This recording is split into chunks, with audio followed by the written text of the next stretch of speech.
Bisa aja tuh.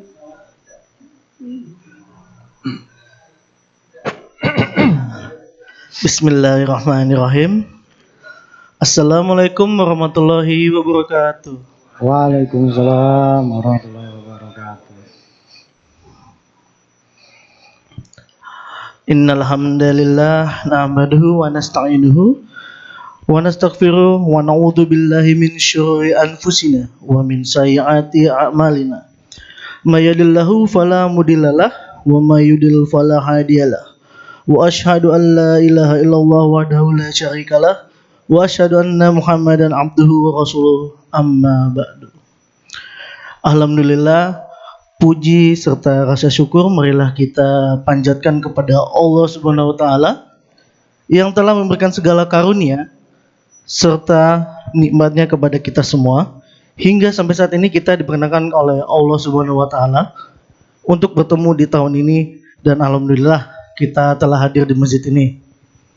Salawat serta salam marilah kita senantiasa panjatkan kepada baginda Nabi besar Muhammad sallallahu alaihi wasallam.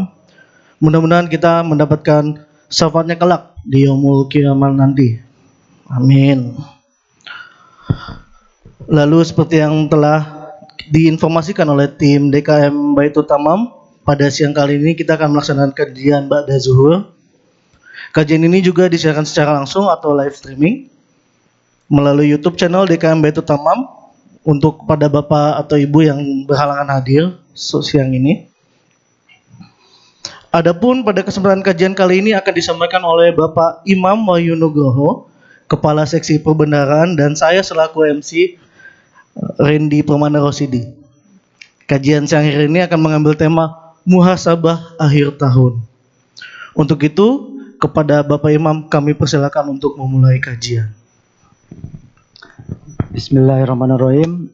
Assalamualaikum warahmatullahi wabarakatuh. Alhamdulillahirrabbilalamin.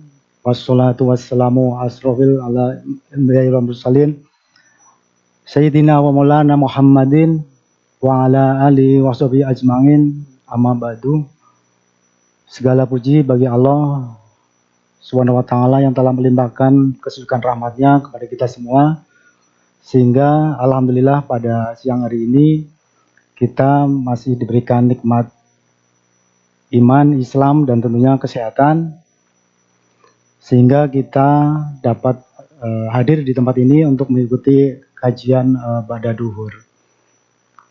Sholawat dan salam senantiasa kita curahkan ke junjungan kita Nabi Muhammad SAW dan para sahabatnya. Tidak lupa juga kami doakan kepada para jamaah, semoga selalu mendapat kesehatan, mendapat keberkahan, dan juga dimudahkan urusannya, dilancarkan urusannya, baik di dunia maupun nanti di akhirat nanti. Jamaah yang dirahmati Allah, seperti tadi disampaikan oleh MC, jadwal untuk siang hari ini adalah saya ditunjuk untuk menyampaikan satu kajian. Tentunya kajian yang akan kita sampaikan nanti bukan untuk menggurui, tapi untuk saling mengingatkan. Karena tentunya kewajiban dari sesama muslim adalah saling mengingatkan. Untuk tema kajian pada siang hari ini adalah muhasabah di akhir tahun. Secara etimologis, muhasabah ini adalah artinya melakukan perhitungan. Dalam Islam, muhasabah sendiri itu adalah upaya untuk melakukan perbaikan diri atau evaluasi diri dalam segala aspek kehidupan. Nah, kalau kita berbicara tentang evaluasi, tentunya kita jadi ingat, karena kita bekerja sehari-hari di kantor, tentunya ingat evaluasi, monef, dan lain sebagainya. Nah, kalau di kinerja itu, monef kan bisa dilaksanakan kapan saja, ada yang bulanan, mingguan, bahkan monef harian untuk hal-hal yang penting. Kalau kita tarik lagi ke belakang, monef itu dilakukan karena apa? Karena memang kinerja kita itu ada targetnya. Kita awal tahun Januari udah tanda tangan kontrak kinerja, IKU, dan lain sebagainya. Target pun disusun realistis. Mungkin teman-teman di sini udah pada jago lah kalau suruh bikin target kan, pakai SMART itu kan. spesifik, measurable, reliable, achievement, sampai time bound-nya udah ada. Jadi memang sepanjang tahun target apa yang kita capai itu seharusnya bisa dilaksanakan. Nah, Monef memang dilaksanakan di antara tahun berjalan tersebut. Jadi ketika Monef tentunya banyak kendala, kenapa target tidak tercapai, kenapa ini rencana tidak berjalan sesuai dengan rencana, dan lain sebagainya. Nah, tentunya bila ada kendala-kendala pun, alat analisnya juga banyak, ada SWOT, ada STAR, ada Ishikawa diagram, ada fishbone, dan lain sebagainya itu. Nah, yang jadi pertanyaan kadang kita berpikir kalau dalam kinerja kita effortnya sangat luar biasa itu dari target kinerja kita. Pernahkah kita berpikir bahwa ibadah kita itu pernah dilakukan Monef enggak gitu loh pada diri kita sendiri? Bagaimana ibadah kita tahun lalu, tahun sekarang, apakah lebih baik ataukah juga malah semakin buruk karena kesibukan kerja kita? Nah, untuk itulah di kesempatan kajian kali ini kami mengambil tema muhasabah atau evaluasi diri. Dalam Quran surat Al-Hasr ayat 18, Allah berfirman, "Ya ayyuhalladzina amanu taqullaha wa tanzur nafsum ma qaddamat lighad wattaqullaha innallaha khabirum bima ta'malun." Wahai orang-orang yang beriman, bertakwalah kepada Allah dan hendaklah setiap orang memperhatikan apa yang telah diperbuatnya untuk hari esok. Bertakwalah kepada Allah, sesungguhnya Allah Maha teliti terhadap apa yang kamu kerjakan. Ayat ini merupakan asas dalam melakukan introspeksi diri, bahwa sepatutnya memang seorang hamba Allah itu melakukan perhitungan atas amal ibadah yang telah dilakukan. Nah, amal ibadah ini pun yang kita kerjakan sebenarnya tidak hanya di akhir tahun, bisa kapan saja untuk melakukan introspeksi ibadah kita. Kita mengambil judul akhir tahun karena memang tepat di akhir tahun di bulan Desember ini. Karena sebentar lagi juga ada pergantian tahun ya, dari 2024 ke 2025. Jadi sebagai pengingat saja bahwa evaluasi itu sebenarnya tidak dilakukan di akhir tahun saja, tapi juga bisa dilakukan kapan saja untuk perbaikan kita sendiri. Nah, kemudian apa saja yang harusnya kita lakukan dalam melakukan muhasabah ini? Ada 3 hal yang bisa kita lakukan. Pertama adalah evaluasi waktu yang telah diberikan oleh Allah Subhanahu wa taala kepada kita. Selama ini kita diberikan waktu yang sama, 24 jam, 7 hari dalam seminggu. Nah, kita pun tentunya merenungkan apa yang telah kita lakukan selama ini sepanjang tahun ini. Ibadah kita, bekal apa yang kita siapkan. Mungkin yang tahun lalu umurnya masih 29, sekarang udah 30, tahun depan 31, begitu seterusnya dan seterusnya. Bisa jadi tahun ini atau tahun lalu kita masih ketemu dengan rekan-rekan yang masih sehat. Di tahun ini kita kemarin mendengar ada teman-teman masih di bawah 40 tahun yang mendahului kita dan lain sebagainya itu. Nah, itu sebagai pengingat kita bahwa umur kita itu ada batasnya. Nabi aja umurnya adalah sampai 63 tahun. Nah, kalau kita ngelihat di data BPS terkait dengan angka harapan hidup orang Indonesia, itu memang bervariasi tiap provinsinya.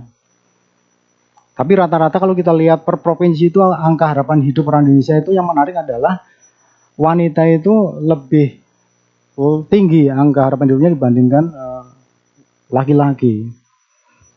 Dan kalau secara rata-rata nasional untuk penilaian terakhir di tahun 2024 ini rata-rata harapan hidup orang Indonesia itu adalah di angka 74 tahun.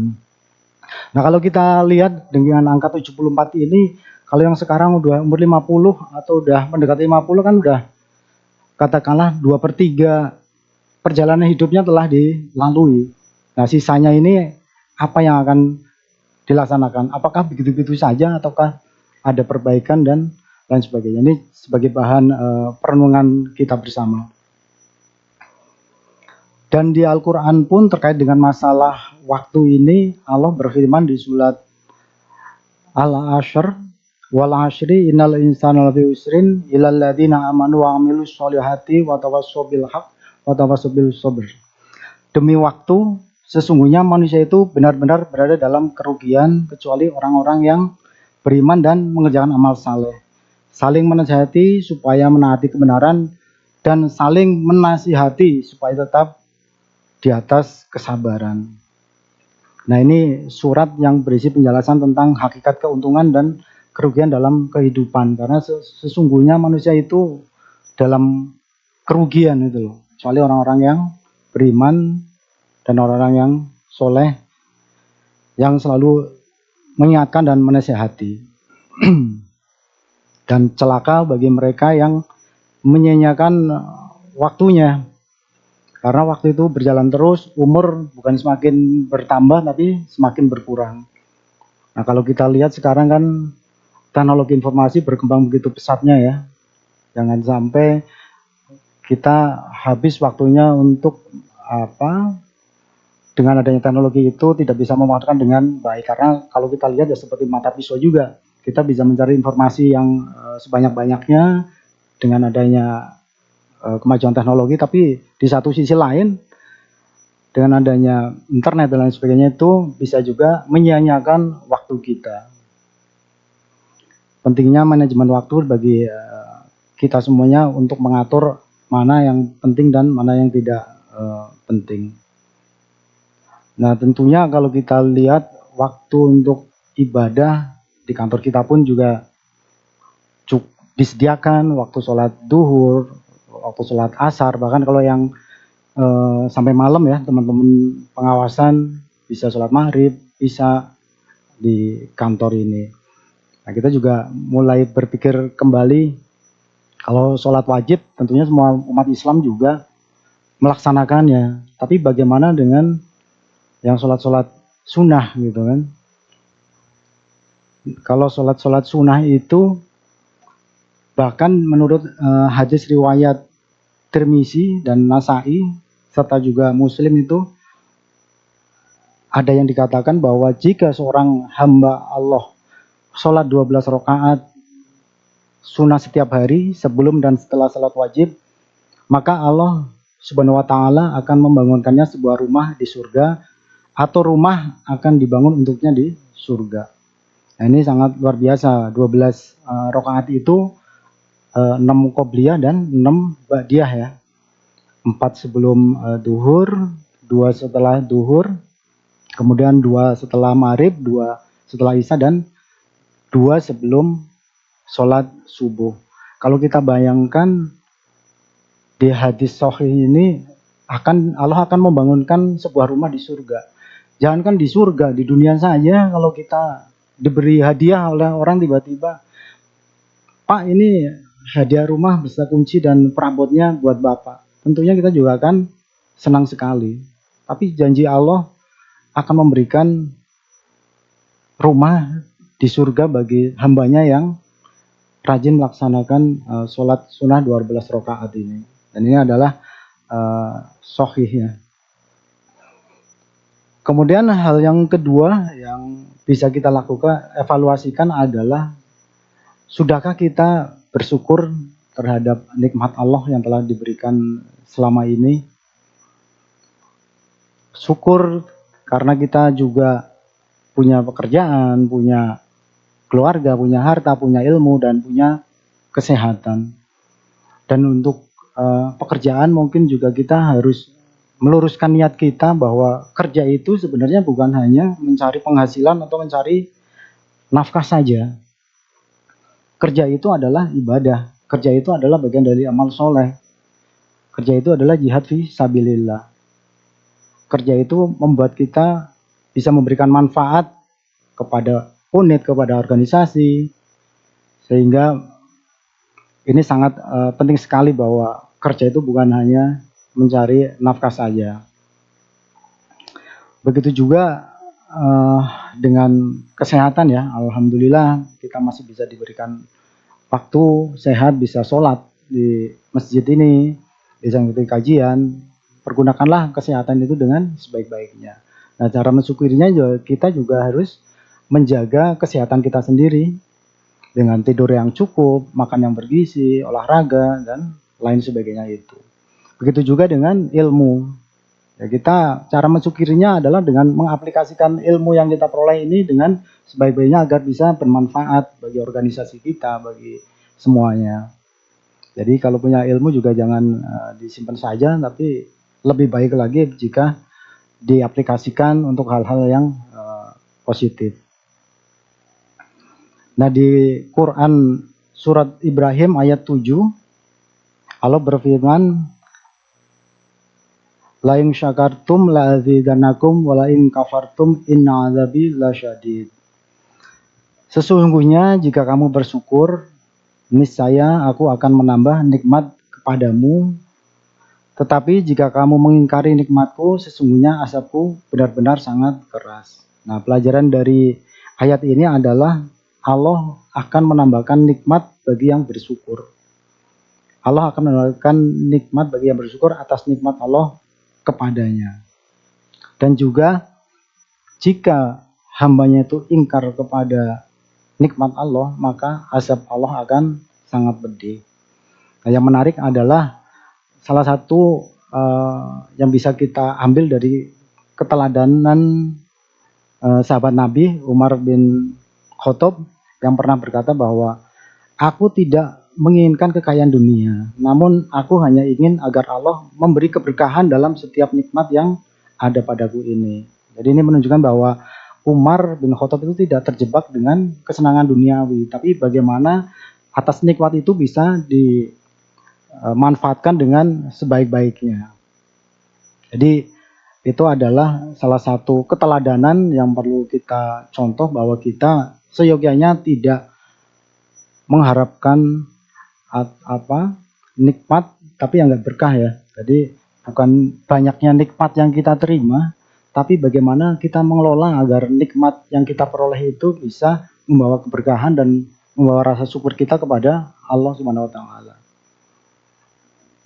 Kemudian untuk yang ketiga yang perlu kita evaluasi untuk muhasabah adalah apakah selama ini kita sudah mengingat Allah dan memohon doa kepada Allah. Di surat Al-Baqarah ayat 152 Allah berfirman, fadkuruni adkurkum waskuruli wala takfurun. Maka ingatlah kepadaku, aku pun akan ingat kepadamu. Bersyukurlah kepadaku dan janganlah kamu ingkar kepadaku. Kalau kita lihat di ayat ini bahwa jika kita selalu mengingat Allah, maka Allah akan selalu ingat kepada kita. Kalau di dunia ini, jika katakanlah pimpinan tertinggi di negara kita, presiden, ingat dengan kita, katakanlah si A itu, tentunya akan menjadi ya katakanlah minta pertolongan pun bisa jadi lebih gampang dibandingkan yang tidak dikenal oleh katakanlah presiden gitu ya.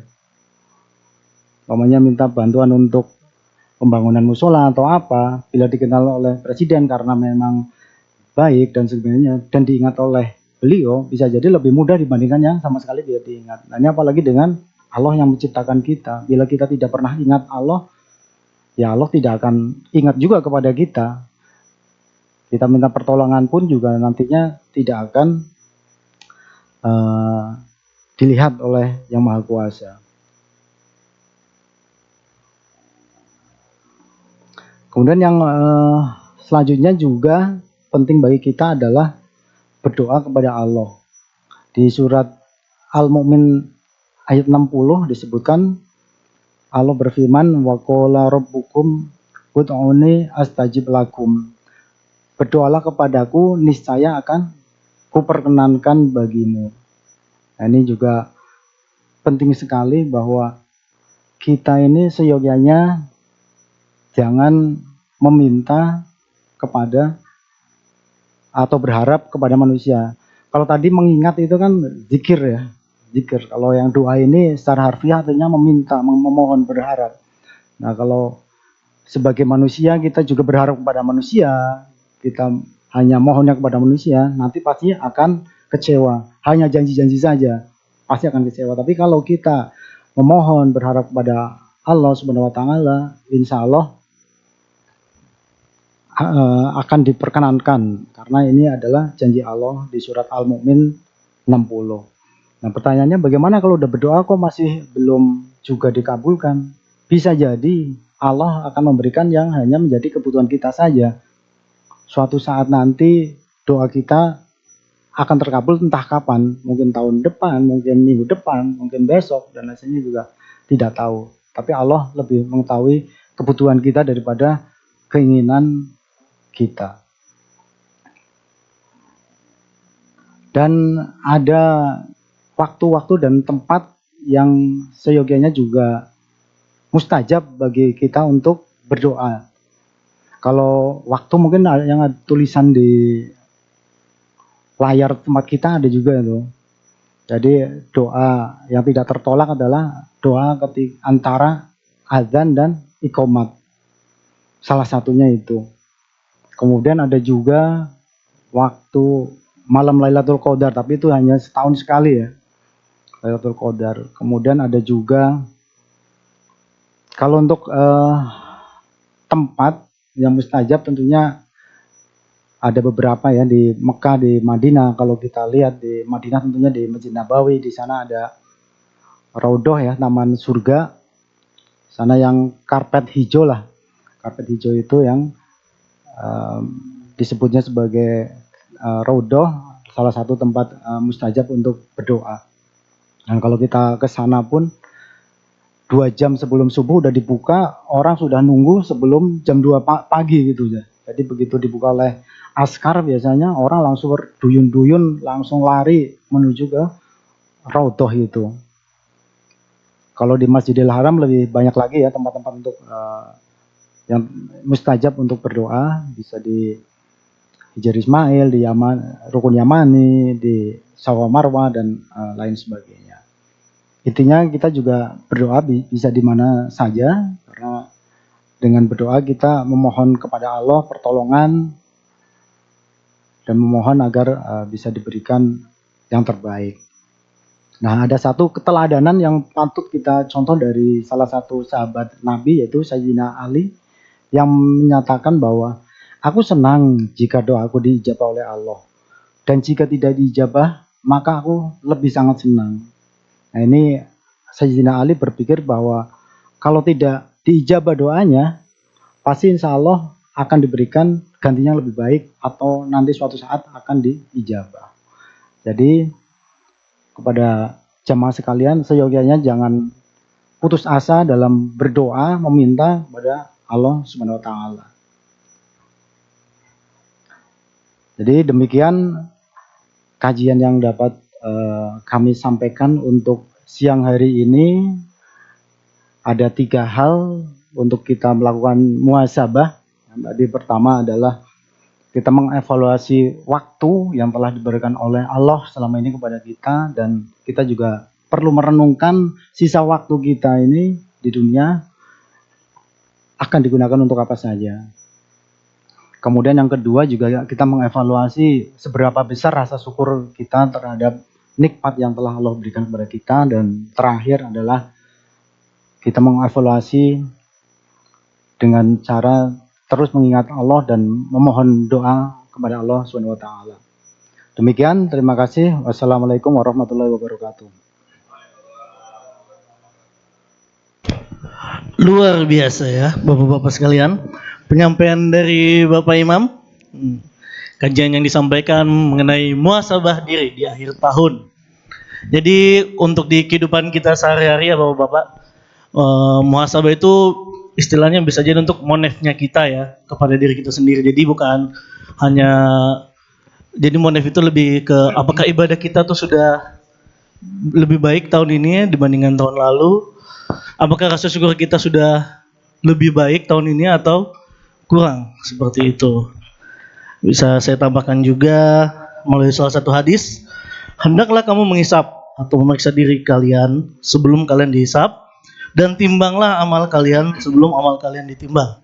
Hadis riwayat Al-Hakim dan At-Tirmidzi. Hadis ini mengingatkan kita untuk senantiasa melakukan introspeksi diri agar kita dapat memperbaiki diri sebelum Allah Subhanahu wa taala menghisab kita pada hari kiamat. Terima kasih kepada Bapak Imam Wahyu Nugroho yang telah meluangkan waktunya pada siang hari ini dan berkenan memberikan kajian dan berbagi ilmu yang tentunya sangat bermanfaat bagi kita semua. Selain itu, terima kasih juga kepada bapak-bapak yang telah hadir siang ini dan juga ibu-ibu mungkin yang di lantai 2 ya. Terima kasih sudah datang.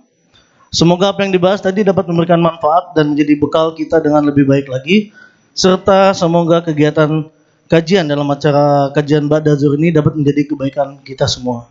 Amin. Saya selaku MC izin undur diri dan memohon maaf jika terdapat hal yang kurang berkenan dalam membawakan acara kajian kali ini. Izinkan kami tutup dengan doa kifarah majelis bersama-sama. Subhanakallahumma wa bihamdika asyhadu an la ilaha anta astaghfiruka wa atubu ilaik. Wassalamualaikum warahmatullahi wabarakatuh.